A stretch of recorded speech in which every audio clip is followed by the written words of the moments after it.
le Seigneur. Je bénis Dieu pour ce moment qu'il nous accorde encore, pour ce matin de grâce, de continuer à s'exhorter et à prier selon sa volonté. Bien-aimés, j'aimerais qu'on continue encore dans les Actes des Apôtres, le chapitre 11, le verset 22 à 26. Je lis au nom de Jésus. Le bruit parvient aux oreilles de membres de l'église de Jérusalem et ils envoyèrent Barnabas jusqu'à Antioche. Lorsqu'il fut arrivé et qu'il vit la grâce de Dieu, il s'enjoint et il leur exhortait de rester d'un cœur ferme attaché au Seigneur. Car c'était un homme de bien, plein d'Esprit Saint et de foi, et une foule assez nombreuse le joignit au Seigneur. Barnabas se rendit ensuite en Tarse et prit Saul et l'ayant amené à Antioche. Pendant toute une année, ils se réunirent aux assemblées des églises et ils enseignaient beaucoup de gens. Et c'est Antioche que pour la première fois, on a appelé les disciples chrétiens. Maintenant, c'est ça qui nous concerne. Pour la première fois, on a appelé les disciples chrétiens. Mais aujourd'hui, nous avons plusieurs sortes de chrétiens. Est-ce que c'est ça la volonté de Dieu ou c'est comme ça que ça doit être? Qui est vraiment chrétien? Qui peut-on appeler chrétien ou qui n'est pas chrétien? Nous allons voir à la lumière de la parole qui est un vrai chrétien.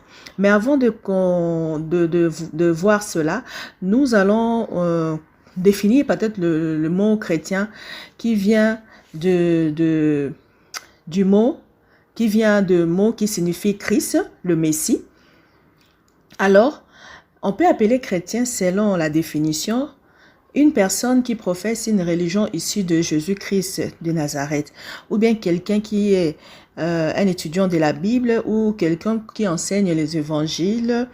Donc, ces gens-là, ils peuvent être appelés chrétiens selon la définition du dictionnaire. Mais nous allons voir aujourd'hui, il y a un problème très sérieux. C'est qu'il y a plusieurs sortes de chrétiens. Les chrétiens catholiques, les protestants, les chrétiens kimbanguistes, les chrétiens ceci, cela. Bien aimé, est-ce que tous ces genres de personnes, ils sont chrétiens? Parce que chez les chrétiens catholiques, on voit là-bas, les prêtres président la messe d'une façon structurée. Donc, tu peux aller des années, si tu connais, si tu es un bon catholique, tu vas peut-être réciter avec lui parce que ce sont des messages qui ne changent pas.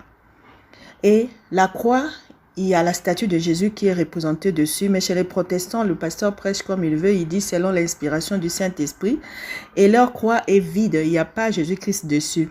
Chez les kimbanguistes, on va trouver un Dieu le Père, un Dieu le Fils, un Dieu le Saint-Esprit. Ce sont des personnes que tu peux parler avec eux comme ça, et ils sont là. Est-ce que c'est cela le chrétien? Nous ne comprenons plus rien, qui est chrétien et qui ne l'est pas. Mais j'aimerais qu'on s'attelle sur la Bible. Selon la Bible, on a dit que ce fut à Antioche qu'on a appelé le disciple de Jésus chrétien. Pourquoi on les a appelés chrétiens? Bien aimés, parce que pour cette fois-là, on a vu les gens qui marchaient comme Jésus-Christ. Parce que pour d'abord identifier les disciples de Jésus-Christ, ils devaient faire certaines choses. Comme Pierre, bien que dans la foule, il suivait Jésus-Christ, il s'est caché, on pouvait le voir parce qu'ils pouvaient s'habiller comme lui, ils parlaient comme lui. Ils étaient vraiment infectés de sa personne que quand tu ouvres la bouche pour parler, on sait vraiment que non, même si tu ne dis rien, toi, tu es un chrétien. Et c'était des gens qui suivaient Jésus-Christ partout et qui faisaient ce que lui faisait aussi. Ce sont des personnes que Jésus-Christ avait dit, celui qui veut me suivre doit porter sa croix. Et celui qui doit me suivre, il doit oublier sa vie. C'est pourquoi quand on reçoit Jésus-Christ comme son Seigneur et son Sauveur, on se fait baptiser, qui veut dire un engagement à mourir dans notre ancienne personne pour vivre maintenant comme lui. Mais est-ce que les gens aujourd'hui, ils sont transformés? Est-ce que les gens aujourd'hui marchent comme Christ? C'est pourquoi nous ne devons pas s'arrêter à une personne qui dit « je suis chrétien » si tu n'as pas attesté si vraiment il est chrétien. C'est pourquoi j'aimerais dire une chose. Dans Matthieu 7, 16, 20, là-bas, on nous dit que pour reconnaître un enfant de Dieu, nous devons le reconnaître par ses fruits. Bien-aimé, c'est la seule chose où maintenant, dans ce moment-ci, on peut reconnaître un bon chrétien. Parce que, pourquoi je dis les fruits? Parce que tout ce qui est acte qu'on peut poser comme en tant qu'enfant de Dieu, c'est-à-dire les miracles, les prodiges, parce que Jésus-Christ, quand il est venu, Jean-Baptiste, c'est pour qu'il le reconnaisse envoyé de Dieu. Bien que c'était son cousin, mais il devait penser cette dimension de cousin pour qu'il confesse qu'il est le fils de Dieu vivant, qu'il est Dieu. Alors il lui a demandé, est-ce que c'est vraiment toi le Messie? Parce que lui, dans sa tête, il avait les signes du Messie. que les prophéties déjà disaient.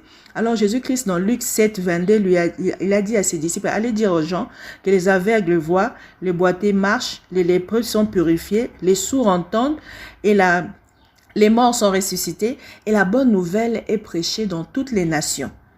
Ah, c'est bon, le Messie devait faire des miracles, des prodiges, mais on voit aussi pendant ce période ici que nous sommes de temps de la fin, on nous dit dans 2 Thessaloniciens 2,9 que l'apparition de l'épée aussi se fera par de grands signes, de miracles, des prodiges. Mais ce seront des prodiges mensongers venant de Satan. Maintenant, comment toi tu peux différencier que ça, ce sont des miracles de Satan et ça, ce sont des miracles de Jésus? Parce qu'on voit en Égypte, Moïse fait sortir les serpents, les magiciens aussi font sortir les serpents. Maintenant, comment voir ça c'est pour Dieu, ça c'est pour le diable. La seule chose que le diable ne peut pas porter, c'est les fruits.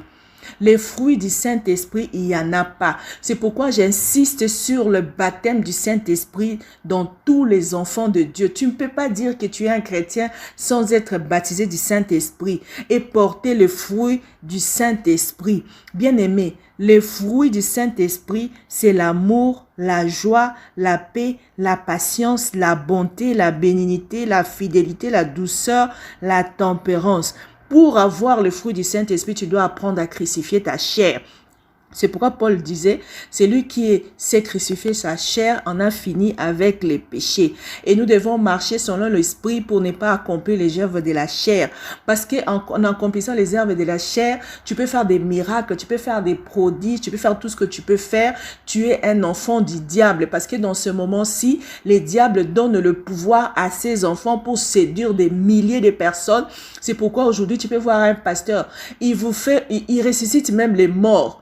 Mais son enfant n'a même pas le courage de dire que moi je peux être comme mon papa parce que lui connaît sa vraie identité. Pourquoi? Parce qu'il est méchant, c'est un homme orgueilleux, c'est un homme de la famille. On ne sait même pas pourquoi vous l'appelez votre pasteur. Parce que chez nous, dans la famille, c'est un sorcier. Bien aimé, vous voyez.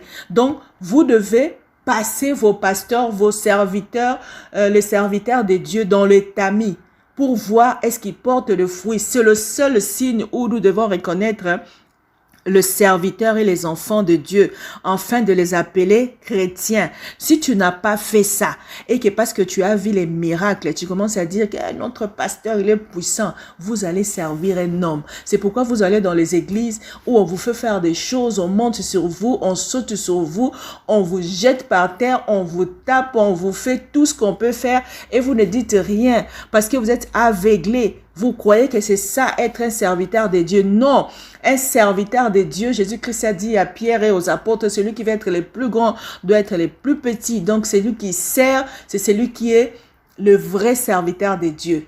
Mais vous êtes tout le temps là à lui servir. Il dénigre même les maisons.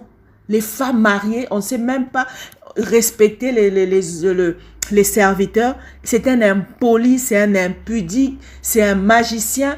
Et vous vous dites, ah non, notre pasteur, il est puissant. Vous irez en enfer parce que c'est là où il vous amène. Parce que si vous portez les fruits qui amènent à la mort, vous êtes prêts à aller aussi à la mort. C'est pourquoi l'apôtre Paul insistait aux chrétiens de porter les fruits dignes de la repentance, des fruits qui montrent que vous êtes repentis. Bien-aimés, les signes que tu peux connaître un chrétien, c'est qu'il soit un homme plein de gentillesse. Un homme, quand il vient chez vous, il apporte la joie. Un homme qui vient vous diviser. Depuis que vous avez commencé à prier dans cette église-là, toute la famille est divisée. Ce n'est pas un serviteur de Dieu. Parce que quand bien même un serviteur de Dieu apportera un message dur, ce sera accompagné d'amour. Parce que la Bible même nous montre que si même vous voulez réprimander quelqu'un, faites-le par amour pour ne pas le perdre. Alors l'amour de Dieu ne divise pas. L'amour de Dieu apporte la joie. L'amour de Dieu vous donne le goût de suivre Jésus-Christ. Comment aujourd'hui les gens ont dégoûté de suivre Jésus-Christ? C'est devenu même honteux de dire que je suis chrétien. Parce qu'il y a plusieurs personnes, des faux prophètes, de faux serviteurs de Dieu qui ont manifesté les choses et qui ont poussé les gens à se rétracter. Bien-aimé, si tu fais partie de ces personnes-là, répands-toi. Et si tu ne veux pas être chrétien parce que tu veux voir les fruits que ces gens-là portent, c'est que tu n'as pas encore compris que ce sont les signes du temps de la fin. C'est pourquoi aujourd'hui, tu reconnaîtras l'arbre par ses fruits. C'est-à-dire un manguier doit porter des mangues. Un bon serviteur de Dieu, tu ne le reconnaîtras pas au miracle, mais tu le reconnaîtras aux fruits. Nous allons prier au nom de Jésus-Christ. Prions au nom de Jésus. Bien-aimé, avant de prier, j'aimerais lire quelque chose pour nous fortifier à prier et à chercher vraiment l'amour de Jésus-Christ se répandre dans nos cœurs. Je lis Romains 7, le verset 5 à 6. Car lorsque nous étions dans la chair, les passions de péché provoquées par la loi agissaient dans nos membres de sorte que nous portons de fruits pour la mort.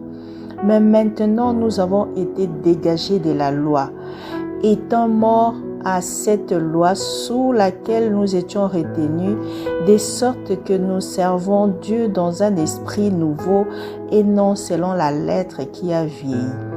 Bien-aimés, ô Seigneur, tu nous as libérés de la mort à la vie. Seigneur, moi, mon frère et ma sœur, nous étions en train de suivre la doctrine des hommes. Nous étions ancrés dans la doctrine de culte de la personne, des idoles, de magie, des ancêtres. Nous ne savions pas où aller, nous ne savions pas quoi faire.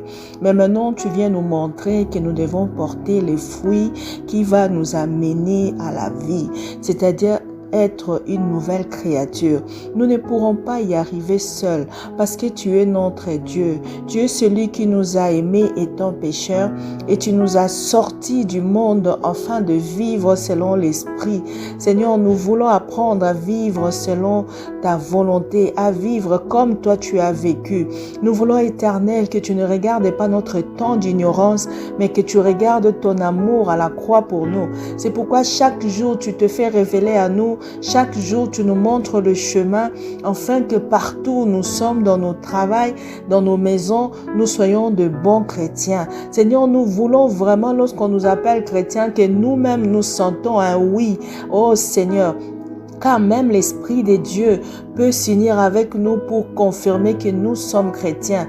Oh Seigneur, béni sois-tu, Sekurabara Santa. Seigneur, béni sois-tu parce qu'en ces moments, tu vas toucher nos cœurs, Seigneur. Tu vas toucher nos vies. Tu vas toucher mon frère et ma sœur. Tu vas nous secouer afin que nous puissions changer notre façon de faire les choses, que nous puissions changer notre vision. Nous voulons être renouvelés d'esprit afin de marcher comme toi, afin que les gens qui nous regardent, qui nous ont connus avant, sachent que quelque chose s'est passé.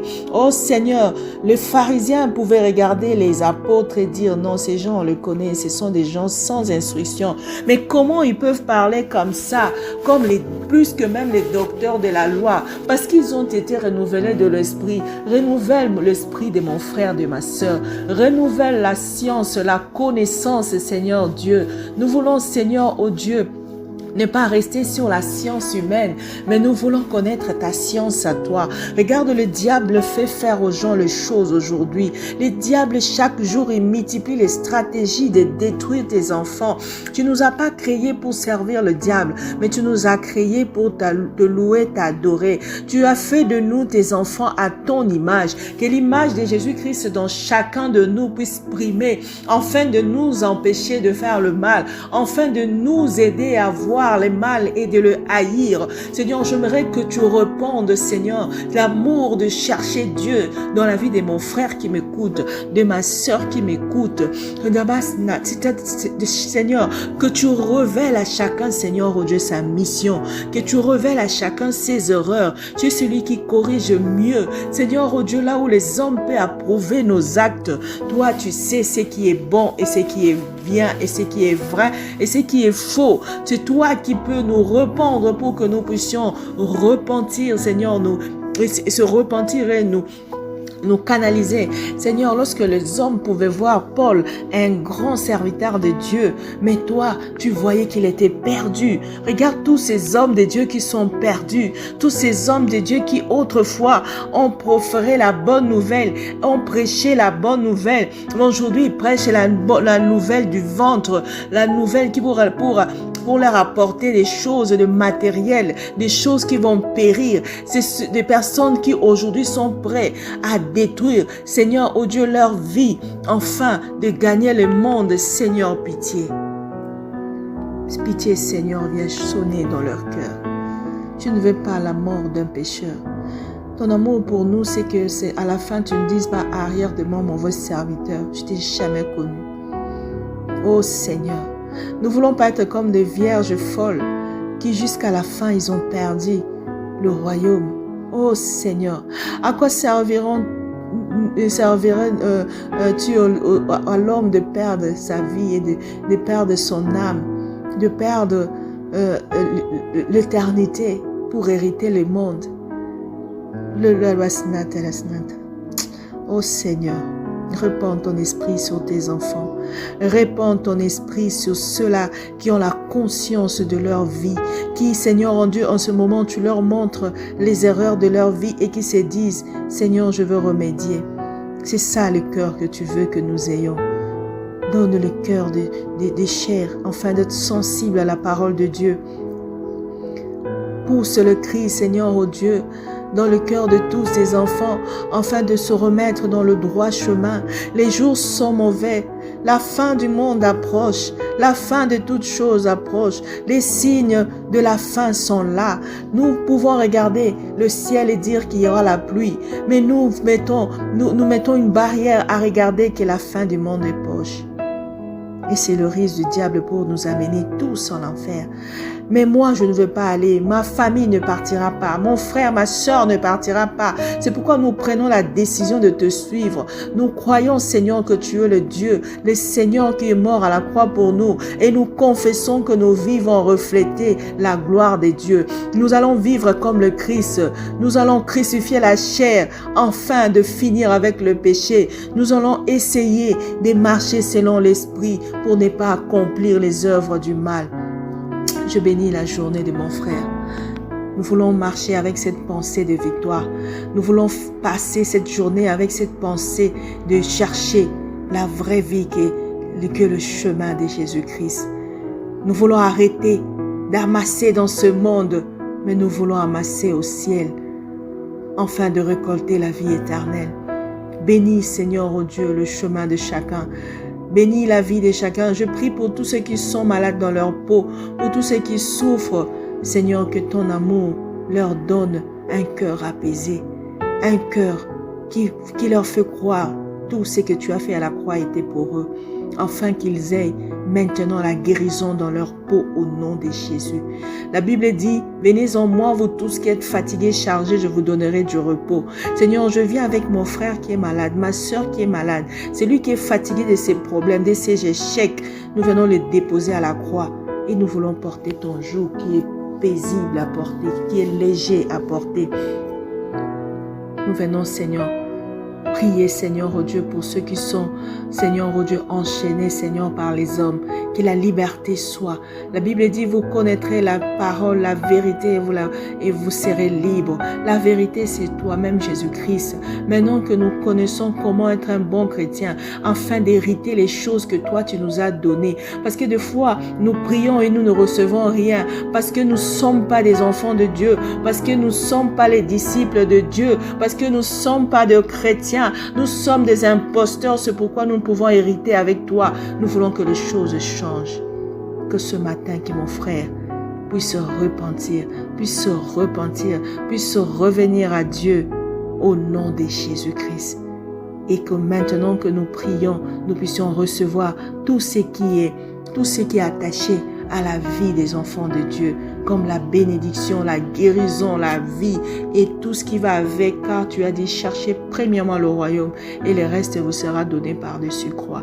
Merci Jésus-Christ de bénir mon frère, ma soeur, de bénir ma famille, de bénir, Seigneur, toute la famille chrétienne, afin que chaque jour pour nous soit des journées de gloire et de paix. Je bénis cette journée au nom de Jésus-Christ. Amen.